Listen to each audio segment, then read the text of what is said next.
Good morning students. बेटा आज हम न्यू चैप्टर स्टार्ट करेंगे, probability chapter 19।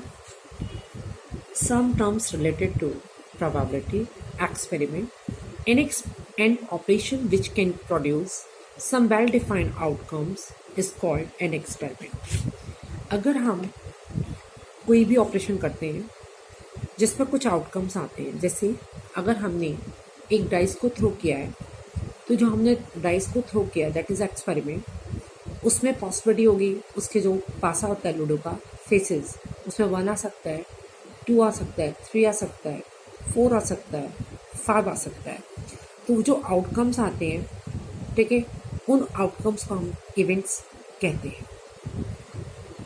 Random experiment an experiment in which all possible outcomes are known and exact outcomes cannot be predicted in advance is called random experiment।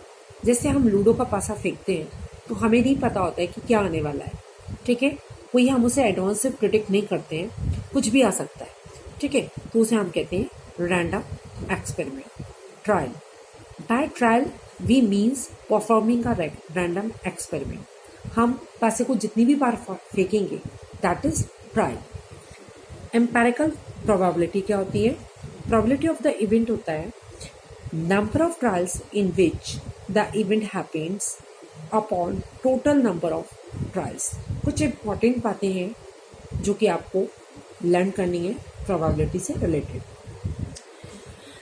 Uncertainty और probability can be measured numerically.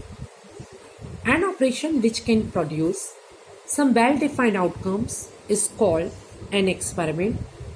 Each outcome is called event. The empirical formula of the probability of event E is defined as probability of number of trials in which event happens and the total number of trials. Probability 0 और 1 के बीच में होती है।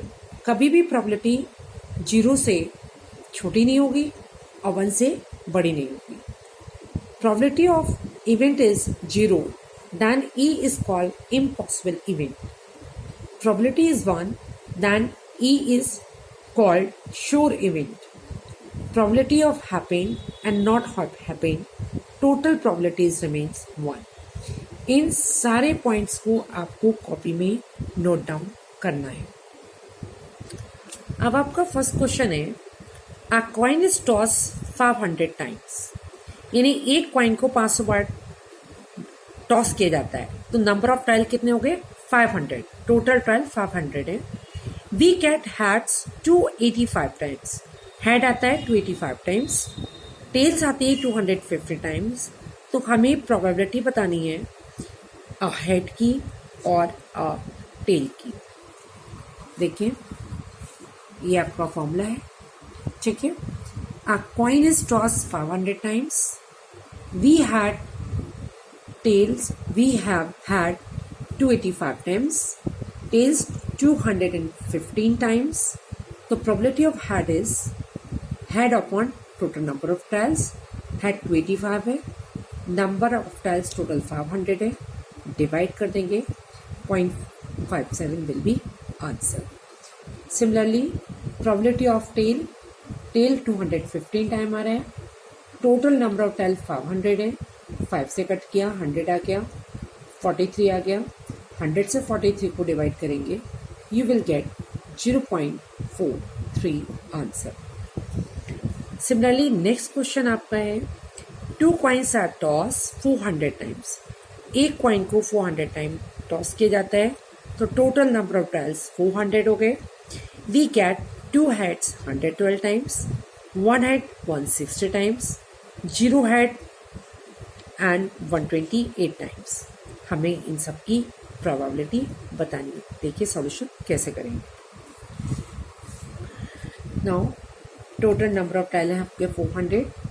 We get 2 heads 112 times, 1 head 160 times, 0 head 128 times। तो probability of 2 head 112 times आ रहे हैं upon total number of tail 400 है, डिवाइड करेंगे 0.8 आ जाएगा। प्रोबेबिलिटी ऑफ 1 हेड 160 टाइम आ रहा है, टोटल नंबर ऑफ टेल 400 है, डिवाइड करेंगे 0.4 आ जाएगा। सिमिलरली जीरो हेड 128 टाइम्स आ रहे हैं, टोटल नंबर ऑफ ट्रायल 400 है, डिवाइड करेंगे you will get 0.32। Next question आपका है question number 3। 3 coins are tossed 200 times, यानी टोटल नंबर ऑफ ट्रायल्स 200 है। We get 3 head 39 times, 2 head 58 times, 1 head 67 times, 0 head 36 times. हमें प्रोबेबिलिटी बतानी है इन सब की। देखिए क्वेश्चन को हम कैसे करेंगे। Probability of getting 3 head. 3 head आ रहा है हमारा 39 टाइम्स, तो 39 upon total number of trials is 200, divide करेंगे you will get 0.195। Probability of 1 head आ रहा है हमारा 67 टाइम, तो 67 upon total number of trials, divide करेंगे then you will get this one. Probability of 0 head आ रहा है हमारा 36 times, 36 upon total number of trial is 200, answer हो गया 0.18। प्रोबेबिलिटी ऑफ 2 हेड आ रहा है हमारा 58 टाइम्स, सो 58 अपॉन 200, डिवाइड करेंगे 29 अपॉन 100 यानी 0.29। ये हो गया आपका आंसर। नेक्स्ट क्वेश्चन देखते हैं। A die is thrown 300 times and outcomes are noted as given below. यानी 1 आ रहा है 60 टाइम्स, 2 आ रहा है 72 टाइम्स, 3 आ रहा है 54 टाइम्स, 4 आ रहा है 42 टाइम्स, 5 39 टाइम्स, 6 33 टाइम्स। हमें प्रोबेबिलिटी बतानी है इन सब की। देखिए हम सोल्यूशन को कैसे करेंगे। टोटल नंबर ऑफ ट्रायल्स हैं 300, probability of 3, number of 3 appears upon total number of trials. तो 3 एपियर हो रहा है 54 टाइम्स, इसलिए 54 अपॉन 300 करेंगे, आंसर हो जाएगा 0.18। फिर है probability of 6, number of times 6 appear upon total number of trial. 6 appear हो रहा है 33 times and total number of trial 300, divide करेंगे 0.11। अब probability of 5, number of times 5 appear upon total number of trials. 5 appear हो रहा है 39 times upon 300, divide करेंगे, answer हो जाएगा 0.13। Probability of 1, number of times 1 appear upon total number of trials. ये आपका फॉर्मूला हो गया। 1 एपियर हो रहा है 60 time, total number of trials 300 है, डिवाइड करेंगे you will get answer 0.2।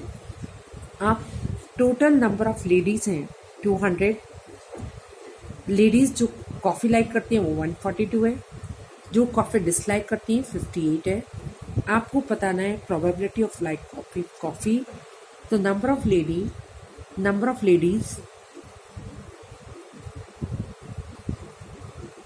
Ladies like coffee upon total number of ladies.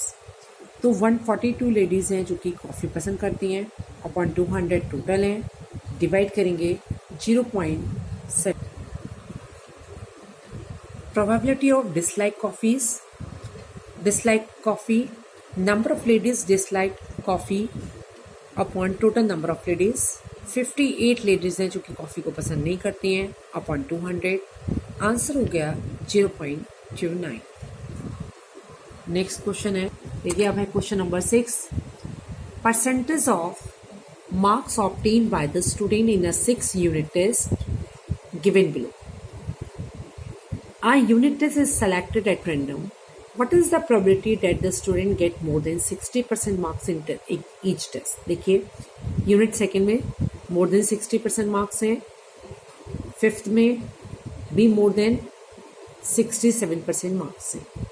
ठीक है, तो आपके पास 2 सब्जेक्ट हैं जिसमें मोर देन 67% मार्क्स हैं। तो number of test in 6, student get more than 60% marks in 2 unit tests. So probability of gets more than 60% marks is equal to number of tests in which get more than 60% marks upon total number of unit tests. The answer हो गया 2 upon 6, 2 1 जा 2, 2 3 जा 6. Answer हो गया 1/3.